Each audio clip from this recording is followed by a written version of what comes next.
മാന്യ സുഹൃത്തുക്കൾക്ക് വന്ദനം. ചെങ്ങന്നൂർ കേന്ദ്രമാക്കി പ്രവർത്തിക്കുന്ന ഒരു സ്ഥാപനത്തിലെ ജിനോ ജോസ് എന്ന ഒരു പ്രവാചകനെ വിരോധിച്ചുകൊണ്ട് I2I പ്രിൻസ് നിലമ്പൂരും വളരെ ശക്തമായ വീഡിയോസ് ഈ ദിവസങ്ങളിൽ പബ്ലിഷ് ചെയ്യുന്നതായി ശ്രദ്ധയിൽപ്പെട്ടു.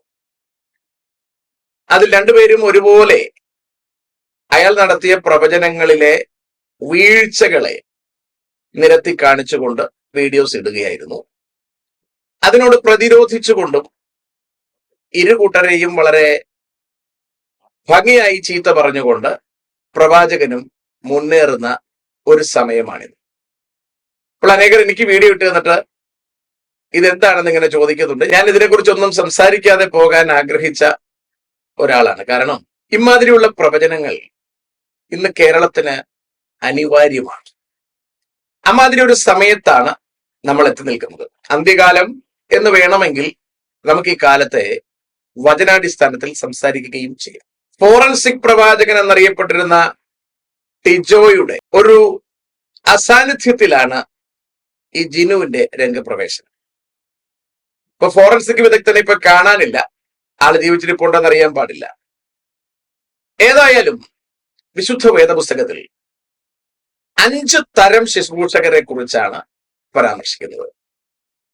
അതിലൊന്ന് അപ്പോസ്തലന്മാർ, 2 പ്രവാചകന്മാർ, 3 ഇടയന്മാർ, 4 അധ്യാപകർ, 5 സുവിശേഷകർ. ഇതിൽ അപ്പോസ്തലൻ നിശ്ചയമായും ഏതെങ്കിലും ഒരു അപ്പോസ്തലന്റെ കീഴിൽ അപ്പോസ്തലത്വം സ്വീകരിക്കുകയും ആ ശുശ്രൂഷയെക്കുറിച്ചൊരു ഗ്രാഹ്യമുള്ളയാളും ആയിരിക്കണം. ഒരു സഭയുടെ ശുശ്രൂഷകനാകാൻ പോകുന്ന പാസ്റ്റർ എന്ന് പറഞ്ഞാൽ കൃത്യമായും അതിനു വേണ്ടിയിട്ടുള്ള സാമാന്യ പരിശീലനവും ജനത്തെ നടത്താനുള്ള ഒരു അസാമാന്യ കഴിവും അയാൾക്കുണ്ടായിരിക്കണം. അടുത്തത് അധ്യാപകനാണ്. അധ്യാപകൻ നിർബന്ധമായും വചനത്തിൽ കൃത്യമായ പഠനം നടത്തിയിട്ടുള്ളയാളായിരിക്കണം. അതിന് പഠിപ്പിക്കാൻ ശേഷിയുള്ളയാളുമായിരിക്കണം. അടുത്തു വരുന്നത് ഇവാഞ്ചലിസ്റ്റ് ആണ്. ഇവാഞ്ചലിസ്റ്റിനെ സംബന്ധിച്ചിടത്തോളവും അയാൾ എന്താണ് പറയാൻ പോകുന്നത് എന്നതിനെ കുറിച്ച് കൃത്യമായ ധാരണ അയാൾക്ക് ഉണ്ടായിരിക്കണം എന്നതിന് സംശയമൊന്നും വേണ്ട. എന്ന് പറഞ്ഞാൽ സുവിശേഷകൻ കൃത്യമായ വചനം അറിവുള്ളവരായിരിക്കണം എന്നുള്ളത് പ്രത്യേകതയാണ്. എന്നാൽ ഈ 4 വിഭാഗത്തിൽ നിന്നും വ്യത്യസ്തമായി പ്രവാചകന് പ്രത്യേകിച്ച് പരിശീലനം ആവശ്യമുണ്ടെന്ന് എനിക്ക് തോന്നുന്നില്ല. വചനാടിസ്ഥാനമായി നമ്മളൊന്ന് പരിശോധിച്ചാൽ ഈ പ്രവചനം എന്ന് പറയുന്നത് ഒരു കൃപാവരമാണ്. അപ്പൊ അതിന്റെ പ്രായോഗിക പദത്തിൽ കൊണ്ടുവരുന്നതിന് വേണ്ടി ഒരു പ്രത്യേക പ്രാക്ടീസ് വേണമെന്ന് എനിക്ക് തോന്നുന്നില്ല. എങ്കിലും പ്രോഫറ്റിക് സ്കൂൾസ് എന്നൊക്കെ പറഞ്ഞ് ഇവിടെ ആൾക്കാര് നടത്തുന്നുണ്ട്. അത് ഒരു കബളിപ്പിക്കലാണെന്നൊക്കെ ആൾക്കാർക്ക് മനസ്സിലായി തുടങ്ങിയെന്നാണ് എന്റെ വിചാരം. ആഫ്രിക്കയിൽ നിന്നാണ് ഇതെല്ലാം ആരംഭിക്കുന്നത്.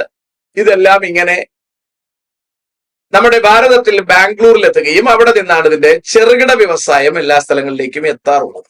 ഏതായാലും ഇവിടെ ജിനോ ജോസ് വളരെ ഭംഗിയുള്ള ഒരു പ്രവാചകനാണ്. എനിക്ക് അയാളെ ഭയങ്കര ഇഷ്ടമാണ്. കാരണം അയാൾ പ്രവചിക്കുന്നത് വ്യക്തതയോടെ അങ്ങ് പറയുകയല്ല, അയാളോട് ചോദിക്കുകയാണ്, ആളുടെ അടുത്ത് ചോദിക്കുകയാണ്. അവിടെ ചെന്നിട്ട് ഇടത്തോട്ട് തിരിഞ്ഞ് അങ്ങോട്ടേക്ക് തിരിയുമ്പോൾ അവിടെ ഒരു അംഗനവാടി കാണുന്നു. പിന്നീട് അങ്ങോട്ടേക്ക് പോകുമ്പോൾ ഒരു കിണർ കാണുന്നു. നിങ്ങളുടെ വീടിന് വെള്ള പെയിന്റ് അടിച്ചിരിക്കും. ഇങ്ങനെയൊക്കെ പറയുകയാണ്. അപ്പൊ കൺഫേം ചെയ്ത് പോവാണ്. ചിലത് പാളിപ്പോവുകയും ചെയ്യുന്നുണ്ട്. അതൊക്കെ പിന്നീട് പുള്ളി തിരുത്തി മുമ്പിലോട്ട് പോകുന്നു. അതിലെവിടെയോ കിണറാണെന്ന് കരുതി പുള്ളി സെപ്റ്റി ടാങ്കിനെയൊക്കെ പറഞ്ഞു എന്ന് എനിക്ക് തോന്നുന്നു. പിന്നെ വീടിന്റെ പുറകിൽ അമ്മിക്കല്ല് കിടക്കുകയാണ്. ഇങ്ങനെയൊക്കെ പ്രവചനം ഇങ്ങനെ പോവുക. ഏതായാലും ജനം അതിൽ വളരെയധികം എക്സൈറ്റഡ് ആണ്. അവിടെയാണ് നമ്മൾ ഇതിനെക്കുറിച്ചൊന്നും പറയുന്നതിൽ അർത്ഥമില്ല എന്ന് ഞാൻ മനസ്സിലാക്കുന്നതിന്റെ അർത്ഥം. കാരണം സാക്ഷരതയിൽ മുൻപിൽ നിൽക്കുന്നു എന്ന് പറയുന്ന നമ്മുടെ സാക്ഷര കേരളം, അതിന്റെ അക്ഷരനഗരിയോട് ചേർന്ന് കിടക്കുന്ന ചെങ്ങന്നൂർ, ആ ചെങ്ങന്നൂർ തന്നെയാണ് വൃത്തികെട്ടത് ഒരുപാട് സാധനങ്ങൾ വന്നിറങ്ങിയിട്ടുള്ളത്. സജിത്ത് കണ്ണൂരിൻ്റെതായാലും പിന്നെ ഞാൻ ദയവായി പേരുകൾ ഞാൻ ഓർപ്പിക്കുന്നില്ല. അവിടെ തൊട്ട് താഴോട്ടുള്ള എല്ലാ സാധനവും വന്നിറങ്ങിയത് ചെങ്ങന്നൂർ തന്നെയാണ്. ചെങ്ങന്നൂർ ഇതിന്റെ ഒക്കെ ഒരു ഈറ്റില്ലമായി മാറുന്നത് എന്തുകൊണ്ടാണെന്ന് എനിക്കറിയില്ല. അവിടെ തന്നെയാണ് മഹാകവിയുടെ സ്ഥലവും, അവിടെ തന്നെയാണ് നമ്മുടെ സാധു കൊച്ചുകുഞ്ഞ് ഉപദേശിയുടെ സ്ഥലവും എന്നൊക്കെ ഞാൻ ചിന്തിക്കുകയാണ്. അതേ ഇടയിൽ തന്നെയാണ്. ഈ സർവ്വമാലിന്യങ്ങളും വന്നിറങ്ങുന്ന ഒരു സ്ഥലം. അപ്പൊ ജനം അതിന് തയ്യാറാണ്, ജനം അത് സ്വീകരിക്കാൻ, എത്ര മാലിന്യമായാലും അത് സ്വീകരിക്കാൻ ജനം തയ്യാറാണെന്നുള്ളതാണ് അതിന്റെ പ്രത്യേകത. ഇവിടെ നമ്മൾ മനസ്സിലാക്കേണ്ടുന്ന പ്രധാനപ്പെട്ട കാര്യം, പ്രവചനം എന്ന ശുശ്രൂഷ ബ്രദറൻകാര് പറയുന്നത് പോലെ തീർന്നൊന്നും പോയിട്ടില്ല. പ്രവചനം എന്ന ശുശ്രൂഷ ഇന്നും ഇവിടെ ഉണ്ട്. പ്രവചനം അല്ലെങ്കിൽ പ്രവാചകൻ ഭൂമിയിൽ ഉണ്ടാകുമെന്ന് ക്രിസ്തു തന്നെ പറയുന്നു. മത്തായി സുവിശേഷം 7-ാം അധ്യായം 15-ാം വാക്യത്തിലേക്ക് വരുമ്പോൾ കർത്താവ് പറയുകയാണ്, കള്ളപ്രവാചകന്മാരെ സൂക്ഷിച്ചുകൊണ്ട്. ബിവയർ ഡോഗ്സ് എന്ന് പറയുന്നത് പോലെയാണ് ബിവയർ ഫോൾസ് പ്രോഫറ്റ്സ്. അപ്പൊ ശരിക്കും പ്രോഫറ്റ്സ് ഉള്ളത് കൊണ്ട് തന്നെയാണ് പറഞ്ഞത് ബിവയർ ഫോൾസ് പ്രോഫറ്റ്സ്. ഇതിന് ശേഷമാണ് മുഹമ്മദ് വരുന്നതെന്ന് അറിയണം. ശരിക്കും തികഞ്ഞ കള്ളപ്രവാചകനായി മുഹമ്മദ് വന്നിട്ടും മാലോകർക്ക് മനസ്സിലാക്കാൻ കഴിഞ്ഞില്ല എന്നതും നമ്മൾ തിരിച്ചറിയണം. ഇവിടെ ക്രിസ്തു വളരെ സ്ട്രോങ് ആയി തന്റെ ഗിരിപ്രഭാഷണത്തിൽ പറയുകയാണ്, beware of false prophets and false teachers. അവരുടെ പ്രത്യേകത, അവർ ആടുകളുടെ വേഷം പൂണ്ട് നിങ്ങളുടെ ഇടയിൽ വരുന്നു. അല്ലെ, കോട്ടൺ ടൈയും കൂടെ കെട്ടുമ്പോൾ അതിന്റെ മാർക്കറ്റ് മാറുന്നതെന്നാണ് എനിക്ക് തോന്നുന്നത്. ആടുകളുടെ വേഷം പൂണ്ട് ശരിക്കും ഭക്തിയുള്ളവരാണെന്ന ഭാവത്തിൽ അവർ നമ്മുടെ ഇടയിലേക്ക് വരുന്നു. ജനം ചതിക്കപ്പെടുകയാണ്. അകമയോ അവർ കടിച്ചു കീറുന്ന ചെന്നായിക്കളെന്നാ പറയുന്നത്. അപ്പൊ നമുക്ക് പ്രിൻസ് ആയാലും ഐറ്റുവൈക്കാരനായാലും ജിനോയ്ക്കെതിരെ സംസാരിക്കുമ്പോൾ അതിനോട് പ്രതികരിക്കുന്ന അയാളുടെ ലാംഗ്വേജ് കേട്ടാൽ അറിയാം. അയാളുടെ ഉള്ള ഒരുപാട് കാണാൻ കഴിഞ്ഞില്ലെങ്കിൽ ഒരല്പം അയാൾ കോട്ട് മാറ്റി കാണിക്കുമ്പോൾ തന്നെ നമുക്കറിയാം കടിച്ചു കീറുന്ന ചെന്നായിയാണ്. അവരുടെ ബലങ്ങളാൽ നിങ്ങൾക്ക് അവരെ തിരിച്ചറിയാം. മുള്ളുകളിൽ നിന്ന് മുന്തിരിപ്പഴവും ഞെരിഞ്ഞിലുകളിൽ നിന്ന് അത്തിപ്പഴവും പറിക്കുമാറുണ്ടോ. പിന്നെ അവിടെ ബലത്തെക്കുറിച്ച് പറയുകയാണ്. 21-ാം വാക്യം പറയുന്നു, എന്നോട് കർത്താവേ കർത്താവേ എന്ന് പറയുന്നവൻ ഏവനുമല്ല, സ്വർഗസ്ഥനായ എന്റെ പിതാവിന്റെ ഇഷ്ടം ചെയ്യുന്നവൻ അത്രേ സ്വർഗരാജ്യത്തിൽ കടക്കുന്നു. കർത്താവേ കർത്താവേ, നിന്റെ നാമത്തിൽ ഞങ്ങൾ പ്രവചിക്കുകയും നിന്റെ നാമത്തിൽ ഭൂതങ്ങളെ പുറത്താക്കുകയും നിന്റെ നാമത്തിൽ വളരെ വീര്യപ്രവർത്തികൾ പ്രവർത്തിക്കുകയും ചെയ്തില്ലയോ എന്ന് പലരും അന്നാളിൽ എന്നോട് പറയും. അന്ന് ഞാൻ അവരോട്, ഞാൻ ഒരു നാളും നിങ്ങളെ അറിഞ്ഞിട്ടില്ല, അധർമ്മം പ്രവർത്തിക്കുന്നവരെ എന്നെ വിട്ടു പോകുവിൻ എന്ന് തീർത്തു പറയും. ആ വാക്ക് വളരെ ശ്രദ്ധിക്കണം. നിന്റെ നാമത്തിൽ പ്രവചിച്ചു, യേശുവിന്റെ നാമം പറഞ്ഞ് നടത്തുന്ന പ്രവചനങ്ങളാണ്. പരിശുദ്ധാത്മാവ് പറയുന്നു എന്നാണ് ഈ വേട്ടവാളിയൻ ഇടയ്ക്കിടയ്ക്ക് പറഞ്ഞുകൊണ്ടിരിക്കുന്നത്. അപ്പോൾ ഈ പറയുന്ന കാര്യങ്ങൾ ഫോഴ്സ്ക്കാണെന്നുള്ളത് സെക്കൻഡറി കാര്യമാണ്.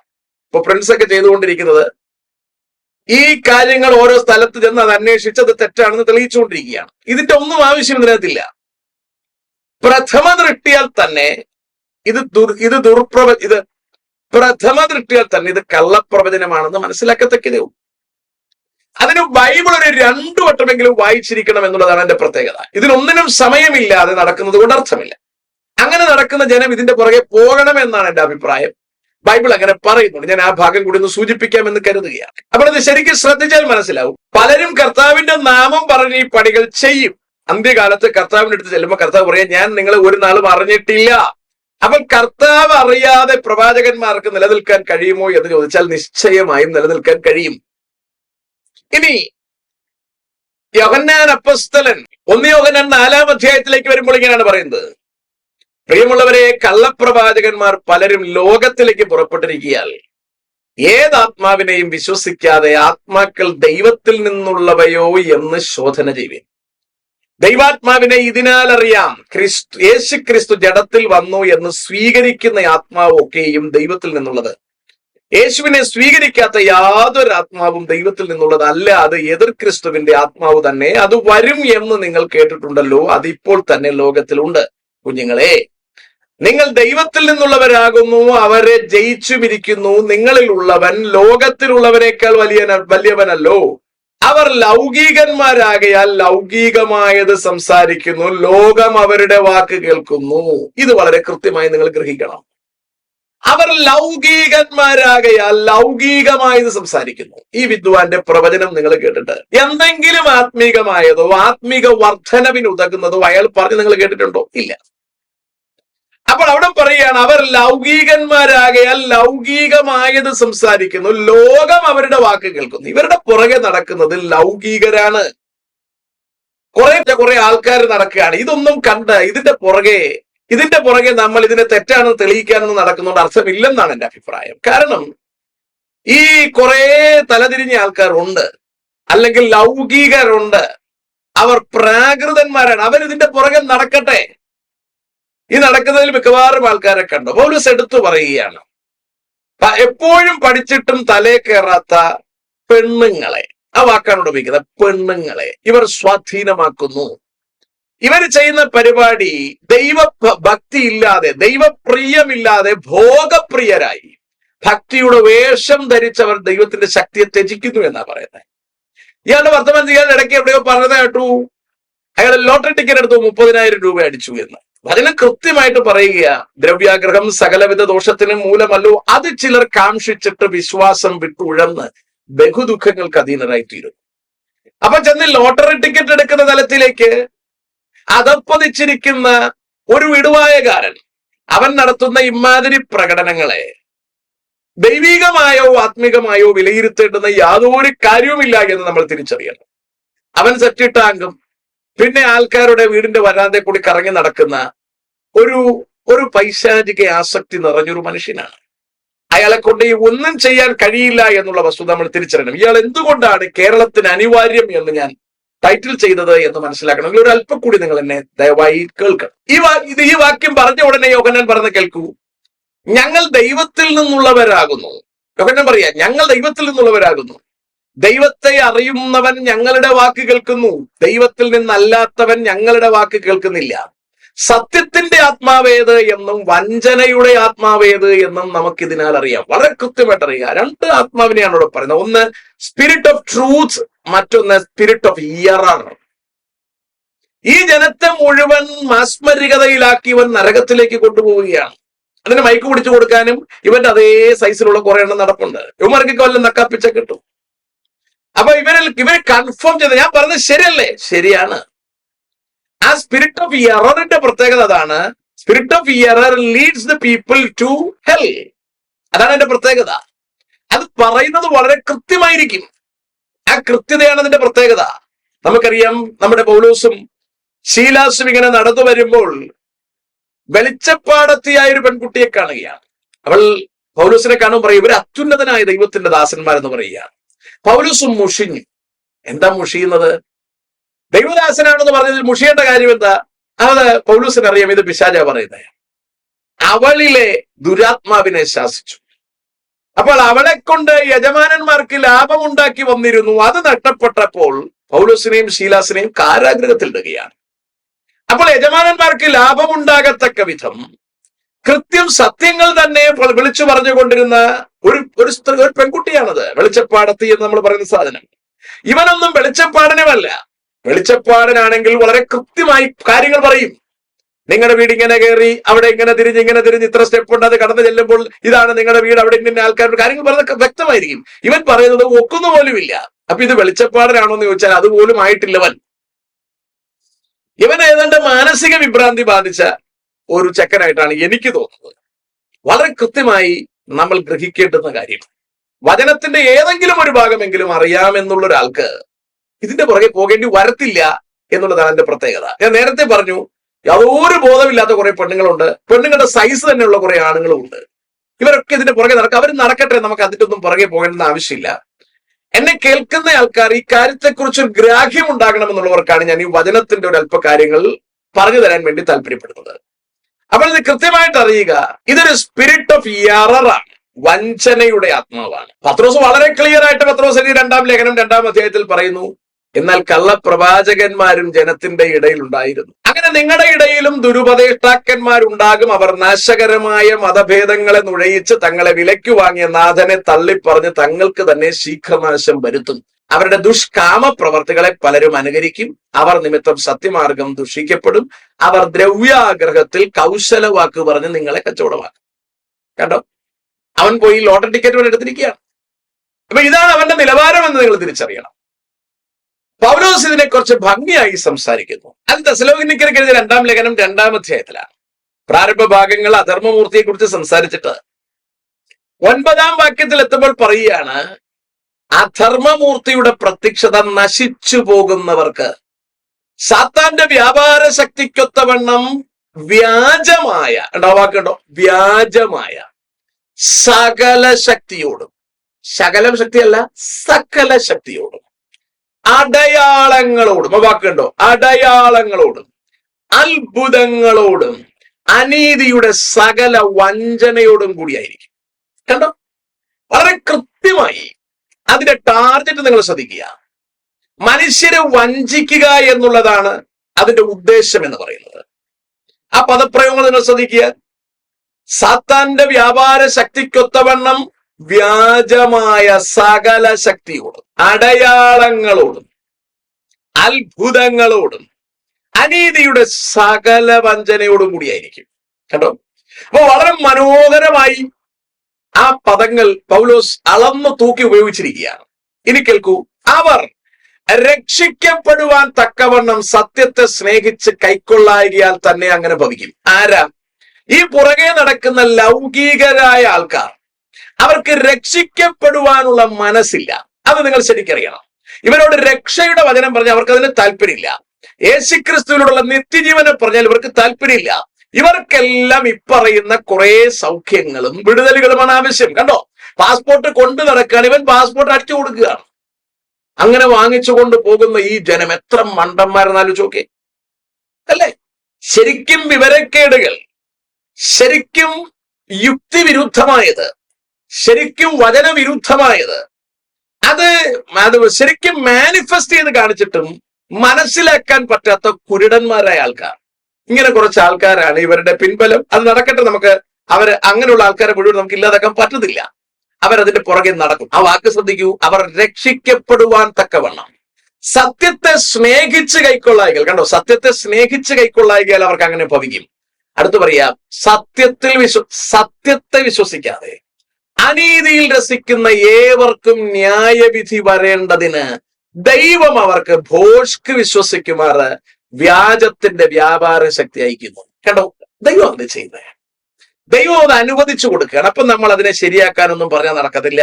മൊണ്ണ എന്നൊന്നും അവരെ പറഞ്ഞാൽ നടക്കില്ല. അവർ മൊണ്ണകളല്ല, അവർ പ്രാകൃതന്മാരാണ്, അവർ ജഡീകരാണ്. അവർ അതിന്റെ പുറകെ നടക്കട്ടെ, അവർ ലോകക്കാരാണ്. അപ്പോൾ എന്തിനാണ് ദൈവം ഇത് അനുവദിച്ചിരിക്കുന്നത് എന്ന ഭാഗത്തിലേക്ക് ഞാൻ വരാം. ഒരു കാര്യം കൂടി പറഞ്ഞതിന് ശേഷം, പ്രവചനത്തിന്റെ ഉദ്ദേശം എന്താണ്? നമ്മളിവിടെ വളരെ ഗൗരവത്തോടു കൂടി മനസ്സിലാക്കേണ്ടുന്ന കാര്യം ഇതാണ്. കൊരിന്ത്യർക്ക് എഴുതിയ 1-ാം ലേഖനം 14-ാം അധ്യായം 3-ാം വാക്യത്തിൽ ഒരു 2-3 പ്രധാനപ്പെട്ട ഉദ്ദേശങ്ങളെ കുറിച്ച് പറയുന്നു. അതിങ്ങനെയാണ്: പ്രവചിക്കുന്നവനോ ആത്മീക വർധനയ്ക്കും പ്രബോധനത്തിനും ആശ്വാസത്തിനുമായി മനുഷ്യരോട് സംസാരിക്കുന്നു. അപ്പൊ പ്രവചനത്തിന്റെ പ്രധാന ഉദ്ദേശം ഒന്ന് ആത്മീക വർധനവാണ്. ഇവന്റെ ഒക്കെ കൂട്ടായ്മയിൽ പോയാൽ എന്ത് വർധനവാണ്? രക്ഷിക്കപ്പെടാനേ പറ്റത്തില്ല. പിന്നാണ് ഈ പറഞ്ഞ കാര്യം, അല്ലേ? തിരുവനന്തപുരത്ത് തീ കത്തിക്കാനെന്നും പറഞ്ഞ് ഇതുപോലൊരു ഉടായിപ്പുകാരൻ എത്തിയിട്ടുണ്ട്. അയാളും ഇത് തന്നെയാണ് നടത്തിക്കൊണ്ടിരിക്കുന്ന പരിപാടി. അയാൾ പ്രവചനമാണെന്നും പണ്ടാരോ പ്രവചിച്ചു വച്ചിരിക്കുന്ന കാര്യങ്ങൾ സ്ഥാപിച്ചെടുക്കാൻ പോകുന്നു എന്നുമൊക്കെ പറഞ്ഞ് ഉടായിപ്പുകൾ ഇവിടെ ആരംഭിച്ചിട്ടുണ്ട്. ഞാനത് പിന്നീട് പറയാം. അതുപോലെ തന്നെ ഒരു ഷാജി ഷാലു, അവനും തിരുവനന്തപുരത്ത് ഇമാതിരി പരിപാടികൾ തന്നെയാണ് ചെയ്തുകൊണ്ടിരിക്കുന്നത്. വ്യക്തികളുടെ പേര് പറയേണ്ടി വരുന്നതിൽ ഖേദമുണ്ട്, നിവർത്തികേട് കൊണ്ട് പറയുകയാണ്. അപ്പോൾ ഇവരുടെയൊക്കെ കൂടെ ജനം ഒരുപാട് പോകുന്നു എന്ന് വെച്ചിട്ട് ആരും ബേജാറാകേണ്ട കാര്യമില്ല. നമ്മുടെ ജോലി സത്യസുവിശേഷം നിർമ്മലമായി വിളിച്ചു പറയുക, കേൾപ്പാൻ ചെവിയുള്ളവൻ കേൾക്കട്ടെ. അങ്ങനെ സത്യസുവിശേഷം കേട്ടു നിൽക്കുന്ന ജനം ചിലപ്പോൾ ഇമാതിരിയുള്ള ജിമിക്സുകൾ കാണുമ്പോൾ അയ്യോ എന്തുകൊണ്ട് അങ്ങനെ സംഭവിക്കുന്നു എന്ന് അവർ ചിന്തിച്ചു പോയാൽ, അങ്ങനെ ചിന്തിക്കുന്നവർക്ക് വചനാധിഷ്ഠിതമായി കാര്യം മനസ്സിലാക്കി കൊടുക്കാൻ മാത്രമാണ് നമ്മൾ വചനത്തിൽ ചില പോയിന്റ്സ് ജസ്റ്റ് ഒന്ന് സൂചിപ്പിച്ചു കൊടുക്കുന്നത്. അത് മതിയാകും അവർക്ക്. അല്ലാതെ ജിനോയെ പോലെ ഉള്ളവനെയും അവറാച്ചനെ പോലെ ഉള്ളവനെയും നമുക്കൊന്നും ചെയ്യാൻ പറ്റില്ല, ചെയ്യേണ്ടുന്ന കാര്യമില്ല. അവരുടെ കൂടെ ലൗകികരായ ഒരു വലിയ ഗ്രൂപ്പ് ഉണ്ട്. അതുകൊണ്ട് നമുക്ക് അവരെ ഒന്നും ചെയ്യാൻ കഴിയില്ല, ചെയ്യേണ്ടുന്ന ആവശ്യമില്ല എന്നുള്ളതാണ് അതിന്റെ പ്രത്യേകത. ക്രിസ്തു പോലും അത് ചെയ്യാൻ തയ്യാറായില്ല എന്ന വസ്തുത നമ്മൾ തിരിച്ചറിയണം. അവൾ ഇവിടെ പറയുകയാണ്, ഒന്ന് പ്രവചിക്കുന്നവനോ ആത്മീക വർധനയ്ക്കും, 2 പ്രബോധനത്തിനും, 3 ആശ്വാസത്തിനുമായി മനുഷ്യരോട് സംസാരിക്കുന്നു. അല്ലേ? അപ്പൊ ദൈവം സംസാരിക്കുമ്പോൾ ഇവൻ സംസാരിക്കുന്ന പോലാണോ സംസാരിക്കുന്നത്? എന്റെ കൂടെ കയറി വരൂ, നമുക്ക് അവിടേക്ക് പോകാം. ഇടത്തോട്ടുള്ള റോഡാണോ വലത്തോട്ടുള്ള റോഡാണോ? വലത്തോട്ട് തിരിയുമ്പോൾ അവിടെ ഒരു ചാമ്പമരം നിപ്പുണ്ടോ? അവിടുന്ന് താഴേക്ക് ഇറങ്ങുമ്പോൾ 3 സ്റ്റെപ്പുകൾ കാണുന്നുണ്ടോ? അവിടെ ഒരു കിണർ കാണുന്നുണ്ടോ? കിണറല്ലേ അല്ലേ അത്? സെപ്റ്റിക് ടാങ്ക് ആണോ? അല്ലെ? വെറുതെ കിടന്ന് ഇങ്ങനെ എന്തൊക്കെയോ പറയുകയാണ്. ജനത്തിനത് മതി. വചനത്തിൽ ദൈവം പുതിയ നിയമ കാലഘട്ടത്തിൽ ജനത്തിന് പ്രവചനം നൽകിയിരിക്കുന്നതിന്റെ ഉദ്ദേശം ആത്മീക വർധനവിനാണ്. ക്രിസ്തു എന്ന തലയോളം വളരാൻ വേണ്ടിയാണ്. 2 പ്രബോധനത്തിനാണ്. അത് തന്നെയാണ് അതിന്റെ മോട്ടീവ്. 3 ആശ്വാസത്തിനാണ്. നിത്യതയിലേക്ക് നമ്മളെ അടുപ്പിക്കുവാൻ, പ്രതിസന്ധികളുടെ നടുവിലൂടെ നടക്കുവാൻ ശീലിപ്പിക്കേണ്ടതിന്, നിത്യതയെക്കുറിച്ചുള്ള കൃത്യം ബോധ്യം നമുക്ക് നൽകേണ്ടതിന്, വ്യസനത്തിനുള്ള മാർഗമുണ്ടോ എന്ന് നമ്മളെ പരിശോധിപ്പിച്ച് ശാശ്വത മാർഗത്തിൽ നമ്മളെ നടക്കാൻ പാലിക്കേണ്ടതിനാണ് ഈ പറഞ്ഞ പ്രവചനങ്ങൾ. ഇന്നിപ്പോ കിണറെവിടെ കുത്തണം, 3 പെമ്പിളരെ കണ്ടുവച്ചിട്ട് ഇതിൽ ഏതിനെ കല്യാണം കഴിക്കണം, ഇങ്ങനെയൊക്കെയുള്ള കുറെ ഉടായ്പ പരിപാടികൾക്കായി പ്രവാചകന്മാർ നടക്കുകയാണ്. വീടാന്തരം കയറി ഇറങ്ങി 500 രൂപയ്ക്ക് പ്രവചിക്കുന്ന വിദ്വാൻമാരുമുണ്ട്. അത് ഉപദേശിമാരുടെ കൂട്ടത്തിൽ ഒരുപാട് പേരുണ്ട്. ഞാൻ ആ ഭാഗത്തൊന്നും തൽക്കാലം പോകാൻ തയ്യാറാകുന്നില്ല. ഇതൊരു നാശം പിടിച്ച അവസ്ഥയായി ഇന്ന് മുന്നേറുകയാണ്. ഇമാതിരി ഒരു പ്രവാചകൻ കേരളത്തിന് അനിവാര്യമെന്ന് എന്തിനാണ് ഞാൻ തംബ്നെയിലിൽ കൊടുത്തത് എന്ന് ചോദിച്ചാൽ, നമ്മൾ ശരിക്കറിയണം ദൈവത്തിന്റെ പദ്ധതി. ആവർത്തന പുസ്തകം 13-ാം അധ്യായത്തിലേക്ക് വന്നാൽ 2 മുതലുള്ള വാക്യങ്ങൾ ഇങ്ങനെയാണ് പറയുന്നത്: നിങ്ങളുടെ ഇടയിൽ ഒരു പ്രവാചകനോ സ്വപ്നക്കാരനോ എഴുന്നേറ്റ് നീ അറിഞ്ഞിട്ടില്ലാത്ത അന്യദൈവങ്ങളെ നാം ചെന്ന് സേവിക്ക എന്ന് പറഞ്ഞും കൊണ്ട് ഒരടയാളമോ അത്ഭുതമോ മുന്നറിയിക്കുകയും അവൻ പറഞ്ഞ അടയാളമോ അത്ഭുതമോ സംഭവിക്കുകയും ചെയ്താൽ ആ പ്രവാചകന്റെയോ സ്വപ്നക്കാരന്റെയോ വാക്ക് നീ കേട്ടനുസരിക്കരുത്.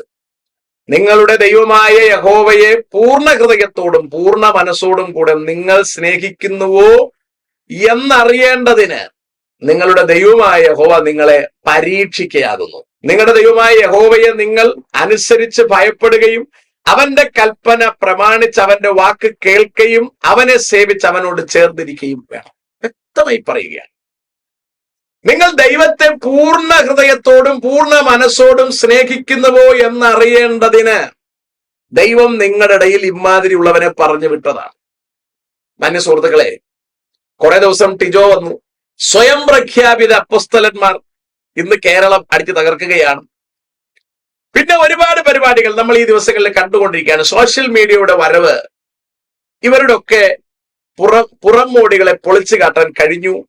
അതൊരുപാട് ഇവരെ ഒതുക്കാൻ കഴിഞ്ഞു എങ്കിൽ പോലും ന്യായമായ നിലയിൽ ഇവർ വളരേണ്ടതുണ്ട്.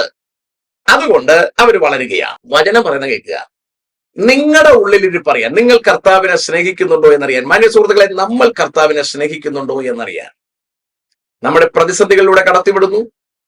നമ്മളെ ഇമാതിരിയുള്ള ലോകത്തിലേക്ക് നമ്മളെ വലിച്ചടുപ്പിക്കുന്ന തിന്മയായ ശുശ്രൂഷകരെ നമ്മുടെ ഇടയിലേക്ക് പറഞ്ഞു വിടുന്നു. നമുക്ക് സത്യത്തെ സ്നേഹിച്ച് കൈക്കൊള്ളാനാണോ താല്പര്യം, അതോ ലോകത്തോടാണോ താല്പര്യം എന്ന് നമ്മളെ പരിശോധിക്കേണ്ടതിന് ദൈവം ഇമാതിരിയുള്ള കള്ളപ്രവചകന്മാരെ ദൈവം തന്നെയാണ് അയക്കുന്നത് എന്ന വസ്തുത നമ്മൾ തിരിച്ചറിഞ്ഞിരിക്കണം. പ്രവാചകന്മാർക്കുണ്ടാകേണ്ടുന്ന യോഗ്യതകളെ കുറിച്ച്, അല്ലെങ്കിൽ എന്താണ് പ്രവചനം എന്നതിനെ കുറിച്ച് ഒരു ബ്രീഫാണ് ഞാൻ ഇവിടെ പറഞ്ഞത്. കഴിയുമെങ്കിൽ ഞാൻ പിന്നീട് ഒരു വീഡിയോ അതിനെക്കുറിച്ച് കുറച്ച് വിശാലമായി ഇടാമെന്ന് ഞാൻ പ്രത്യാശിക്കുന്നു. വീഡിയോയുടെ ലെങ്ത് കൂടിപ്പോകുന്നത് പലരും വിഷമം പറഞ്ഞിട്ടുണ്ട്. അതുകൊണ്ട് ഞാൻ ഇവിടെ നിർത്തുവാൻ ആഗ്രഹിക്കുന്നു. മാന്യ സുഹൃത്തുക്കൾ, ഇമാതിരിയുള്ള പ്രവചനങ്ങൾ നിങ്ങൾ കേട്ടാൽ നിങ്ങൾക്ക് മനസ്സിലാകും. വചനം നിങ്ങൾ ഗ്രഹിക്കുക, തിരിച്ചറിയുക. ആത്മീക വർധനവിനും പ്രബോധനത്തിനും ആശ്വാസത്തിനും ഉതകാത്ത ഉടായിപ്പുകളെ മുഴുവൻ നിരോധിക്കുവാനും ലോകത്തെ തള്ളിക്കളഞ്ഞ് കർത്താവിനെ സ്നേഹിക്കുവാനും നിത്യതയ്ക്കൊരുങ്ങുവാനും നമുക്ക് അവസരമുണ്ടാകട്ടെ. ഇമാതിരിയുള്ള വ്യാജന്മാരെ ദൈവം തന്നെ ഭൂമിയിൽ അനുവദിക്കുമ്പോൾ നമ്മെ പരീക്ഷിക്കുവാനുള്ളതാണെന്ന് തിരിച്ചറിഞ്ഞ് നമ്മൾ ദൈവത്തെ മാത്രമേ സ്നേഹിക്കുന്നുള്ളൂ എന്ന് തെളിയിച്ച് നിത്യതയ്ക്കൊരുങ്ങാം. ദൈവം നമ്മെല്ലാവരെയും അനുഗ്രഹിക്കുവാനാകട്ടെ.